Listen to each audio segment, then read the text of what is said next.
우크라이나 전통음악의 현대적 계승 방안에 대하여 발표할 우크라이나어과 이승미라고 합니다. 먼저 목차를 보겠습니다. 우크라이나 민족음악 계승의 중요성, 우크라이나 전통악기 소개, 21세기 우크라이나 전통악기를 이용한 연주, 우크라이나 민족음악의 현대적 계승 방안입니다. 수세기에 걸쳐 발전되어 온 우크라이나 민족음악은 이들만의 고유의 전통을 담고 있습니다. 우크라이나에는 그들만의 언어와 생활 방식을 지닌 여러 민족이 있습니다. 그들의 독특한 전통은 수세기에 걸쳐 형성되고 발전되어 왔습니다. 그리고 이들의 전통은 오늘날까지 전해지고 하나로 모여 우크라이나만의 고유한 민족 양식의 기반이 되었습니다. 우크라이나 민속음악은 대부분 전통악기와 함께 연주되어 왔습니다.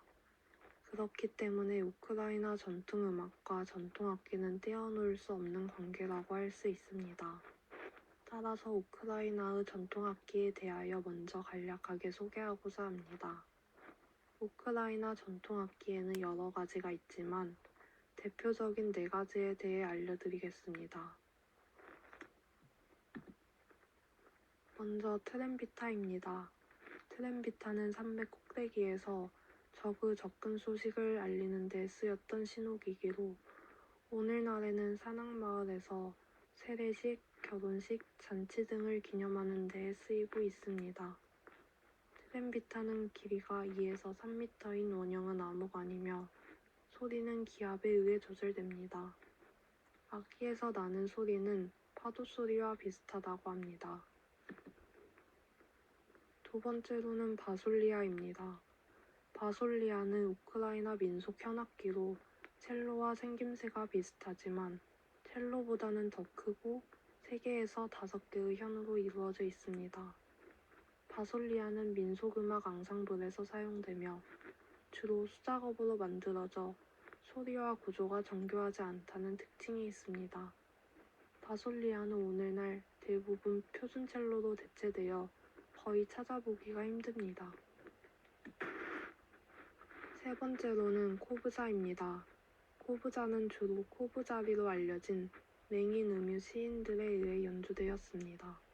코브자라는 용어는 궁정음악가들이 사용하는 지역 악기들에 모두 적용되었으며 코브자는 17세기 반주라를 지칭하는 용어로도 사용되기도 했습니다.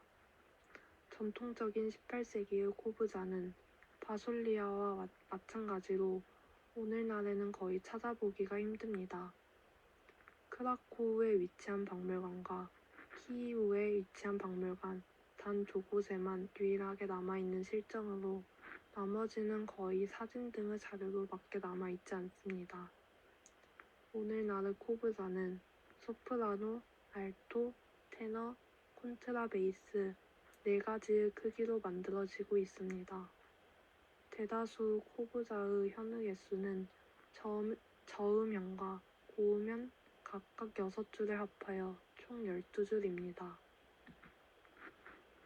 마지막으로 반두라입니다.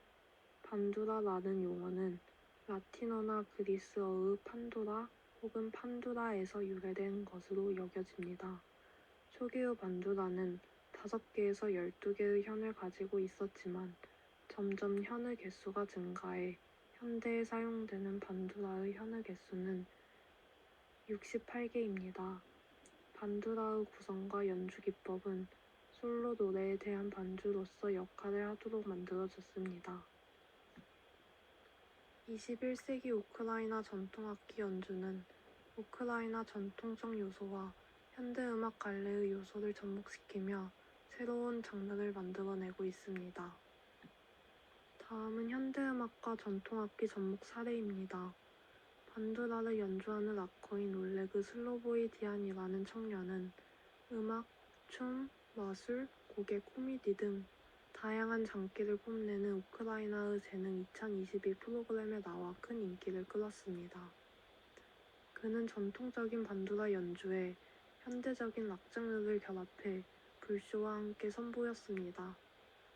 그는 오늘날의 락과 포크를 조합해 우크라이나 전설적인 히트곡을 연주하며 청중에게 신선한 재미를 가져다 주었고 프로그램에서 최고 공연으로 뽑히기도 했습니다.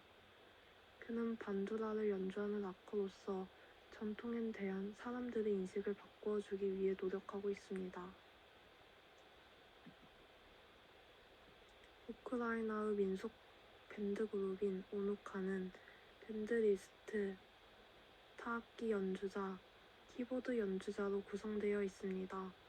이 밴드 그룹은 우크라이나 민속악기 반두라와 소필카를 포함하여 드럼, 트럼본, 호른을 연주합니다. 2014년에 발매된 오누카의 데뷔 앨범은 우크라이나에서 이달의 베스트셀러로 뽑혔으며 아이튠즈 우크라이나 1위를 기록했습니다. 이들은 전통악기를 연주함으로써 소비에트 시기에 사라진 전통에 대한 활기를 되찾기 위해 힘쓰고 있습니다. 우크라이나 로보코라 마을에 살며 여러 축제에서 우크라이나 민족 집단 보이코의 전통음악을 연주하는 이나티시 자매는 다음과 같이 말합니다.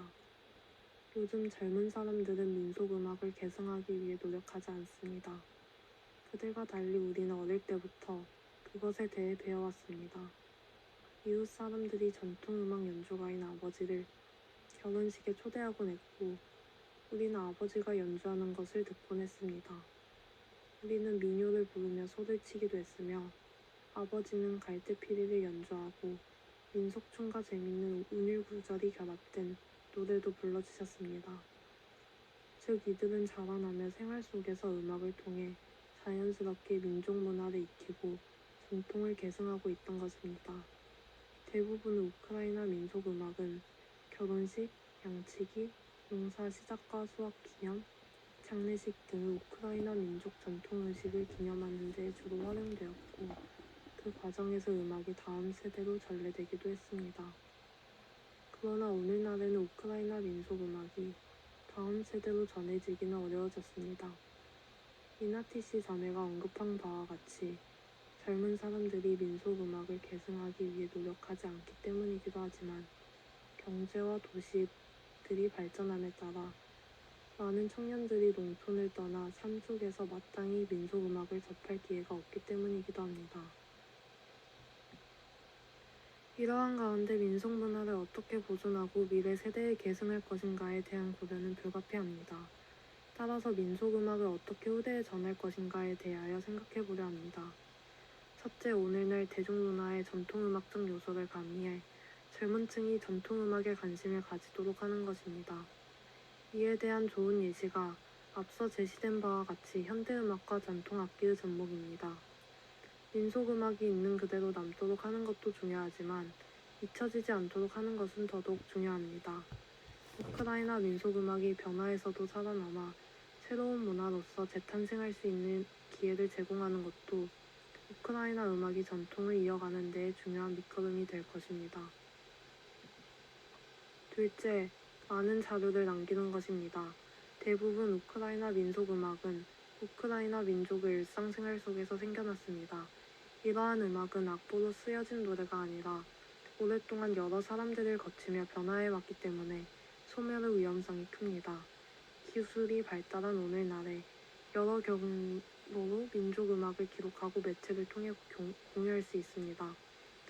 기록하고 공유함으로써 전통음악에 대한 더 많은 사람들의 관심을 불러올 수 있을 것입니다. 또한 수집된 자료는 교육기관에서 학생들을 가르치는 교육자료로도 활용되어 학생들이 민족 문화를 더 깊게 이해하는 데 쓰일 수도 있을 것입니다. 셋째, 체험 기회의 확대입니다.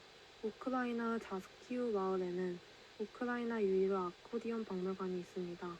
이 박물관의 독특한 점은 전시물을 눈으로 보는 것뿐만 아니라 연주 또한 직접 해볼 수 있다는 것입니다. 그곳에는 100년 이상 된 전시물도 있으며 박물관을 방문하는 모든 방문객들은 전시물을 직접 경험해 볼 수 있습니다. 이러한 체험은 악기와 음악에 대한 관심을 증진시킬 것입니다. 전통음악은 잊혀지지 않아야 할 우크라이나 문화유산입니다. 앞으로도 우크라이나 민족음악의 계승을 위한 방안은 지속적으로 모색되어야 할 것입니다. 이상으로 우크라이나 음악을 주제로 한 발표를 마치겠습니다. 감사합니다.